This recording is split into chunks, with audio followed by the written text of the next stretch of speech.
Hi everyone, welcome back to JoanneTechLover. I'm Joanne, and today I'll be going over this G3 perfume bottle for women. No, I'm just kidding. This is the LG G3 phone, smartphone. I believe it's their newest one, and I'm really excited to talk to you about it. Here is everything that comes in the box. Joe is nice enough to let me borrow his phone so I can talk about it, and now that I have played around with it, I want it. But anyway, as to the accessories, you get this little recycling bag. It says, recycle your phone. And I believe you just mail it back in this. That's pretty nice. You probably shouldn't throw, like, batteries and phones and things like that into your trash bin. Now then, you also get some important information like safety, warranty guide, all in here. What else? You get this get started guide. Of course, how to use your phone, and I guess some features about it and whatnot. And on the other side, vamos. This is Spanish. At least, I hope it is. And also, you get this charger. It's via USB. And the USB cable, the micro USB connector plugs into your phone, of course. And now for some specs, because for those of you who want to fork in the money for a new smartphone, because those can get pricey, you want to know exactly what you're getting your hands into, correct? So we're going to go over the CPU first. You get a 2.5 gigahertz quad-core Snapdragon 801 processor, as well as a Adreno 330 GPU, and you also get 3 gigs of RAM and also 32 gigs of built-in memory. However, you can expand that using the micro SD card slot actually beneath the back cover of the phone, and that can be expandable up to 128 gigabytes. You also get support for Bluetooth 4.0 and dual-band wireless 802.11 A, B, G, and N, and AC, as well as NFC connectivity and GPS, because what smartphone doesn't have that these days, right? You also get an IR blaster. That's for the quick remote app, and I'll show you what that's all about in just a little bit.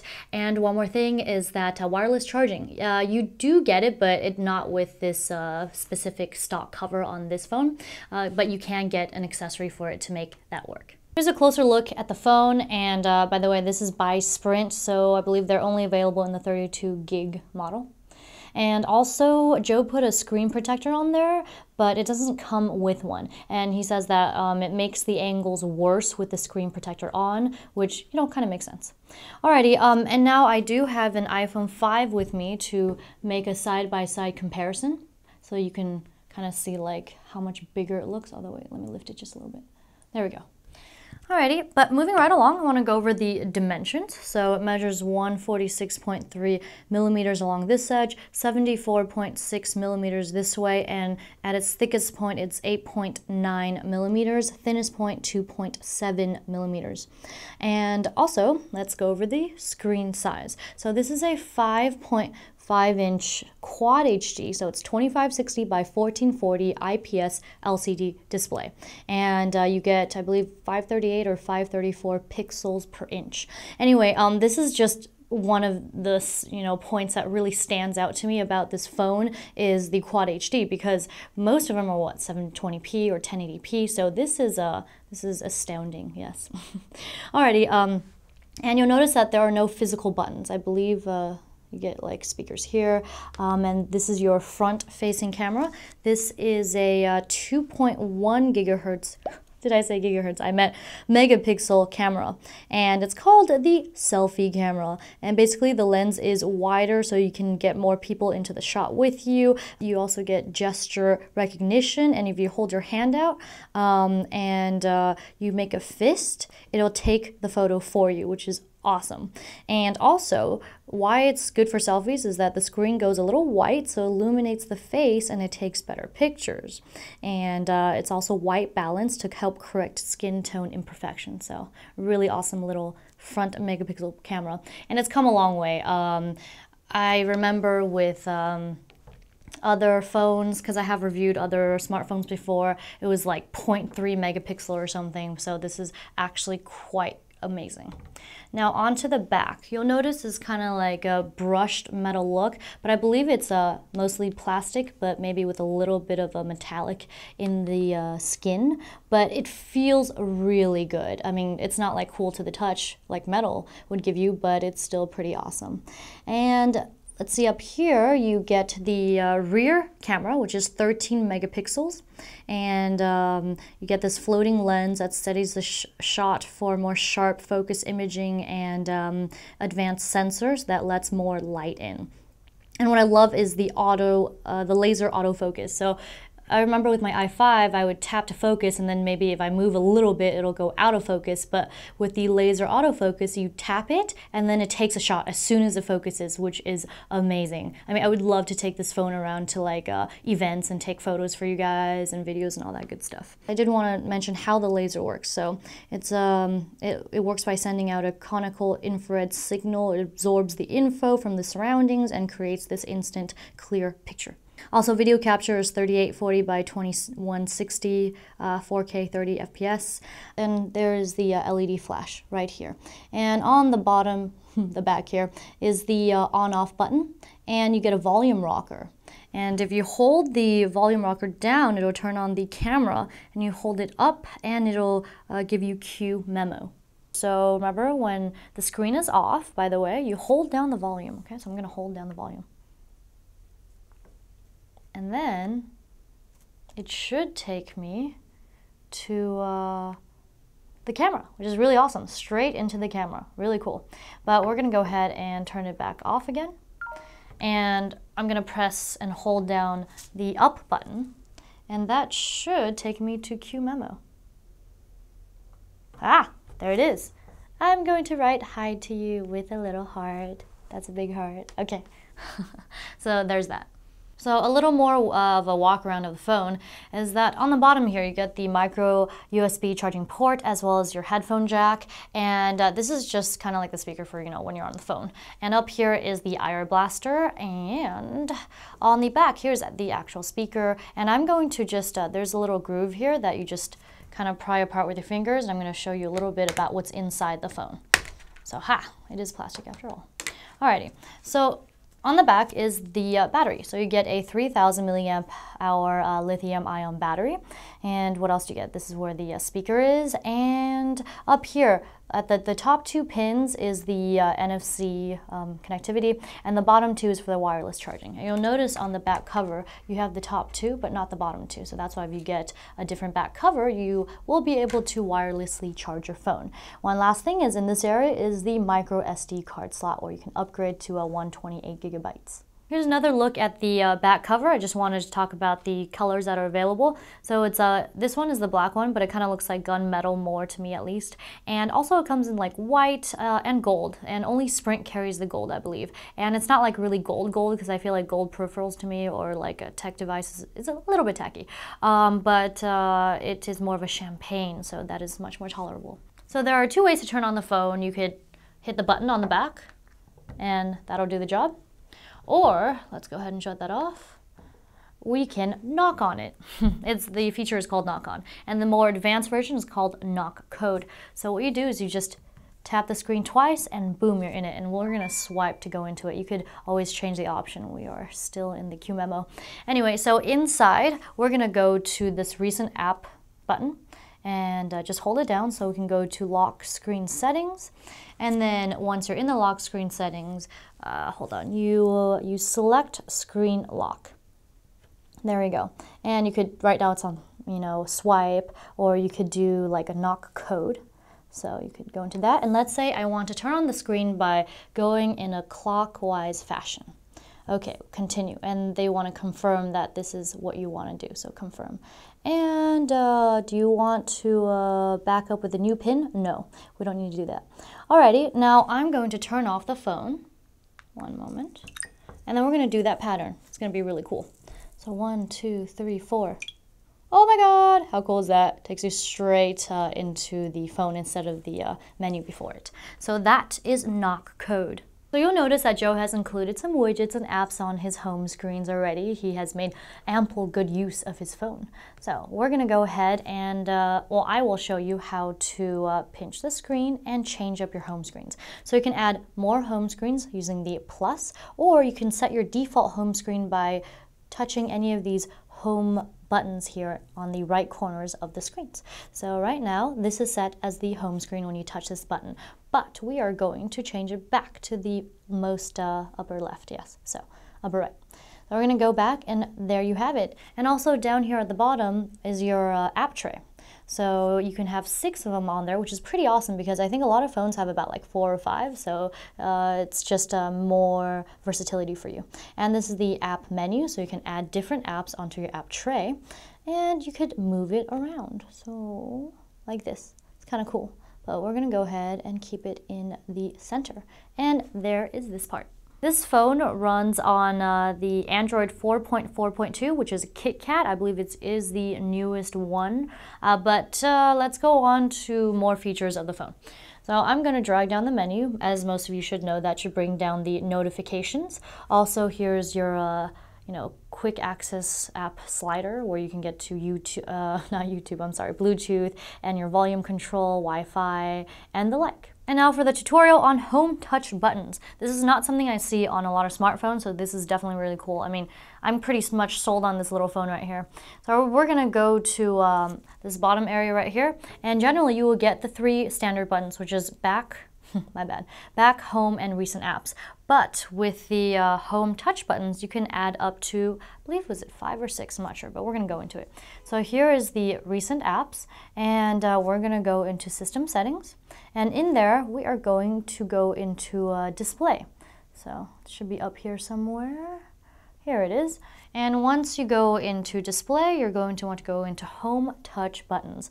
So where is home touch buttons? There you are. Alrighty, and go to button combination. Oh, one more thing is that you can change the color of this as well. So right now it's black, but let's say you want to change it to white or something, but we're just going to keep it black because it's sexier that way. Now let's go back. Actually, I didn't want to go back. I wanted to go into button combination. Now inside here, all you have to do is drag the icons that you want in there, like notifications, so you don't have to keep dragging down this bar. Or quick memo QSlide is really cool, so let's put that on there too. Let's see, dual window. Oh yes, hold on. Okay, but I guess that's it. You can put 5 of them up there, and that ends the tutorial about the home touch buttons. So in addition to these buttons being back, home, and recent apps, they also serve different purposes, which is really awesome. So once you hold down the back, it'll bring up this menu, which allows you to look at 2 apps at the same time. All you have to do is you click on it. So let's go to messaging, and let's go to maps, shall we? So it's gonna open 2. Boom, baby, yeah. Now for the home button, when you hold it down, it'll bring up Google Now. And let's go back to the regular screen. And if you kind of drag it up, 1 second, you will get to this menu where you could go to Voice Mate. Yeah, that's LG's version of voice search, I believe. And then Google Now and Quick Memo. We're gonna head out of there, and finally, last but not least, is this recent apps menu. Well, actually, I already showed you this part, so we're gonna actually go into the recent apps. Whoa, okay, where is it? There we go. So this is what I generally see when I look into my recent apps, or at least with the original Android UI. And this time, though, you could pinch to make it smaller, and pinch to make it even smaller. So for the items that you have, or apps that you have opened previously, you can just swipe, actually left or right, to delete them, which is actually pretty freaking awesome. So there you have it, the extra buttons for the home tray. Next up, I want to talk about the OneHanded Operation app, or feature. It's really awesome. So let's go into the phone right now, and it's like really huge, you know, and if I wanted to type in a number with like one hand, I wouldn't be able to reach all the numbers, at least not comfortably. So we're gonna head out of there and go to recent apps, and then go to system settings, and go to OneHanded Operation, and we're gonna check all of these. And then we're gonna go back to this phone, and you'll notice that it's smaller. So like if I'm holding my hand in my left or right hand, just click the arrow and I'll be able to reach the numbers much easier. And I haven't seen this before, so this is pretty awesome. And that's that. I want to talk a little bit about something called Smart Notice. And it's kind of creepy because it constantly learns and adapts to your needs and interests, providing you suggestions to make your life easier or to, I don't know, track you. For example, if there is a number that you call often or receive calls from, it'll suggest you add it to your contacts. That could be good or bad depending on your situation. And also, if you skipped a message, it'll prompt something that says, do you want to call this person back, yes or no? And yeah, I just thought it was kind of cool and also creepy. Now for you fitness peeps out there, instead of a fit band or whatnot, LG gives you LG Health. So we're gonna go ahead and go into it. It tracks your steps, calories that you burn, and the distance. So as long as you have your GPS running, it should be running also. And it resets every 24 hours, and it'll just keep counting no matter what, as long as you have your phone on you, of course. Now let's go into it, and they have like different dates of when you, there we go, let's go to Saturday. Usually on the weekends, we either sleep, eat a lot, or we exercise a lot more. So this is Joe's exercise diary, and it shows you like in detail exactly what he's done, and you could just use the arrow button as well. Now, you're wondering, how does it track, more precisely, because everyone's different, correct? So you just go into this little icon here, go into the settings, and go to profile and goal. And in here you could set like your height, your weight, and your age, and Joe says it's pretty accurate, and I'm really, really excited to try it. So there is that. Next up, I want to talk about battery saver. So let's go to recent apps and go to system settings, and here go into battery. And right now it's set at 30%. That is the low level before it turns off some of the apps that you want turned off. And you can turn it on or off, but let's go into it. So you can definitely adjust, let's see, auto sync, Wi-Fi, Bluetooth, and these will turn off when your battery is low. So that is pretty sweet. Here's a closer look at QSlide, because it's definitely one of LG's cooler apps. There's a lot. So we've already put it down in the bottom tray here, so you can access it here, and I kind of want to talk about exactly what it is. So it's basically a floating app. We're going to click calculator. You can change the transparency, so if you want to maybe do something else in the background, move it around, as well as make it a regular large app, which is pretty awesome, right?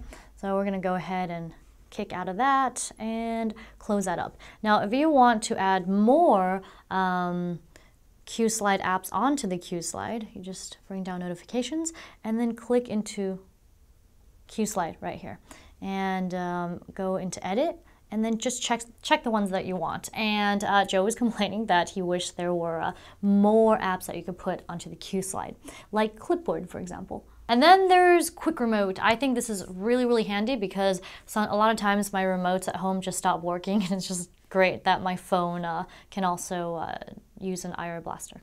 So just go into Quick Remote, and then you just add remote. It's really simple. You could do cable box, audio, or TV, and of course we're going to pick LG. And then you just point it towards it, and then it just goes from there on out. I'm going to briefly talk about guest mode and content lock, just so you kind of have like a better idea, that it's available. So we're going to go into system settings, of course, and then go into guest mode. And what happens here is that it'll look something like this, unless of course you change it up.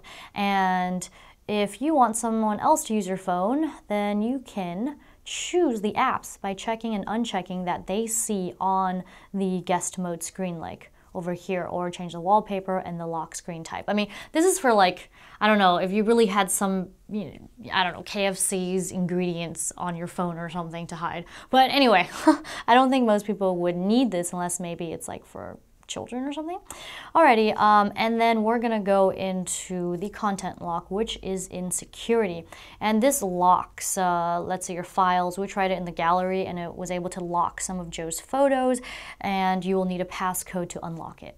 And you won't even see it on there, by the way. So you just go into content lock, and then you just, save a pattern, and you just go from there. And now I'm going to play you a QuadHD video that LG has preloaded on their phone. So first up, you are going to want to turn on rotation, and then we are going to go into the gallery, and it should already be loaded. The rotation is really just so you can play it in landscape mode. And this is to show you the stunning visuals as well as for a sound test. And the speakers are freaking loud. Ready? Go.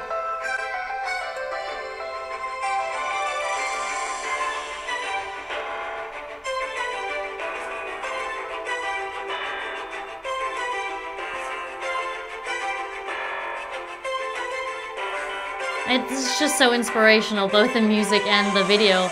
I just want to like climb those mountains and stuff, go hiking and like possibly kill me some dinner,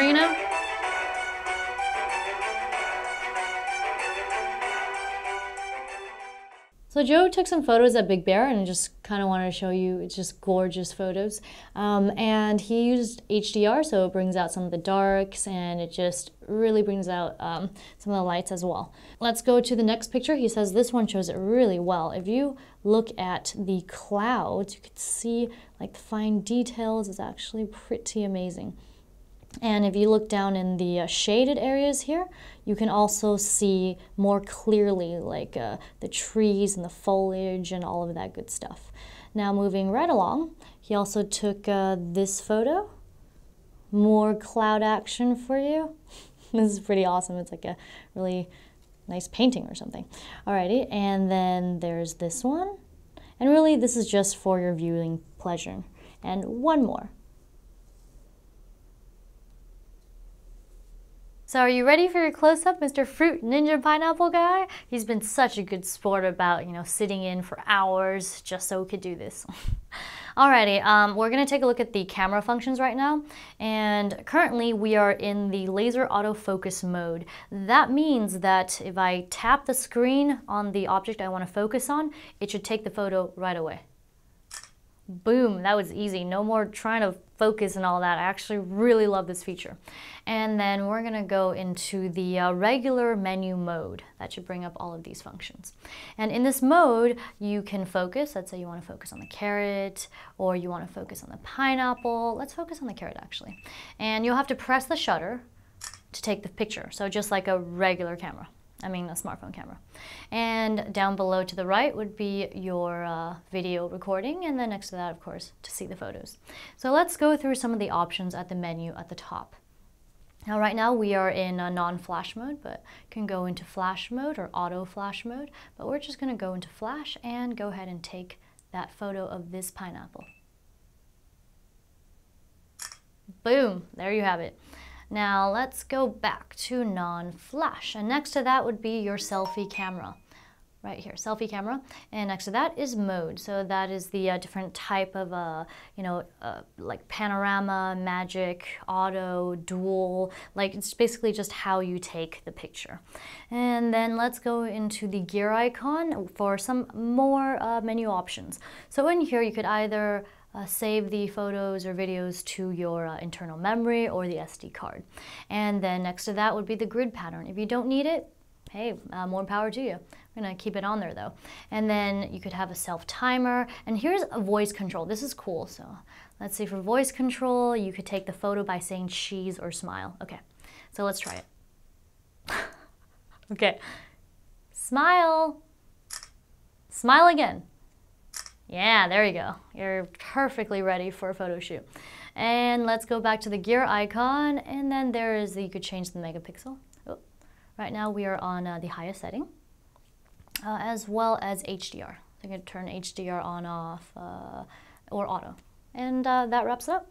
Last but not least, I want to cover art versus Dalvik Code. So up until now, Android has been using Dalvik Code to run its applications, and that's basically just their ways to run your applications. And a little bit about Dalvik Code is that a little analogy is think of it as a zip file. So when you open up an application, that zip file, you have to extract the file to get to what you want to get to. And you have to do that every time you open up an application, causing it to run slower, to open up slower, all that good stuff. And with art, same analogy is that everything is ready to go. You don't need to extract any files. And because it is more efficient, art, well, it's called like ahead of time, right? Because it's ready ahead of time. Art is less taxing on your CPU, therefore drains less battery life, and also it runs applications faster and just opens them faster as well. So that is just a little comparison about art and Dalvik Code. There is one more thing, is even if you want to run it on the LG G3, you do need to get yourself into developer mode, which I will show you in just a bit. I'm going to show you how to get into art mode on the G3. Right now it's in unofficial mode. However, in future generations of Androids, Android L, you will be able to have it on default. So first of all, you need to go into the settings and then go into About Phone. And when you're in there, go into Software Information, and you will keep tapping this number, and it'll tell you to keep tapping until you can get into the developer option, but Joe is already in there, so there's no need. Now let's go back out, and then you will notice this developer option. So we're gonna click into that and then select runtime, use art. Right now he is already on art, obviously, but if you're not, you just select it, and then it'll take about 10 minutes to reboot your system and change everything into art mode. Well, that wraps it up for this review and look at the LG G3 smartphone, and I want to just run out there and get one like right now. It's so awesome. Okay, but if you want it for like $99.99 with a plan, go to Best Buy and or Amazon. Otherwise, I believe it's $199.99, and of course without a plan, it's like over 500 bucks. So like, no thank you. Okay, so if you like what you saw and you want to see more, go ahead and hit the like, comment, and subscribe button. Hopefully you did find this video informative, a little funny, all that good stuff. I just want to be here to bring you more tech you want to see. Alrighty, and also please follow me on social media, JoanneTechLover Facebook fan page, Joanne Food Lover Twitter, and twitch.tv/WhaleTune, where I game stream with Tim weekly. And also, please don't forget to donate so you can help expand this channel and feed this techie so I can bring more of the stuff that you want to see. And finally, one last thing is Storenvy.com. I'm selling 8.5 by 11 autographed prints on there. Be sure to take a look, purchase, you know, anything you want. Anyway, I guess all that's left to say is mwah, have a great day.